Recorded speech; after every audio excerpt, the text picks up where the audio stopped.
ఆడవాళ్ళకి అన్నం అంటే గాజు ఉండాలి కదా.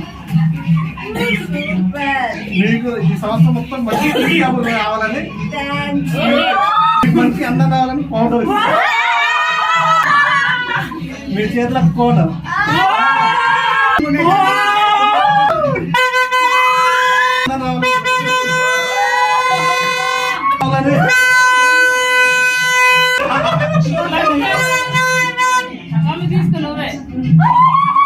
చూసుకోవడానికి ఖర్చు. My best friend, happy birthday. Me life లో ఇట్లా హ్యాపీగా లైఫ్ సక్సెస్ఫుల్ గా ఉండాలని. ఏది ఇవన్నీ నచ్చకుండా ఇది మాత్రం ఖచ్చితంగా వస్తుంది. బాబు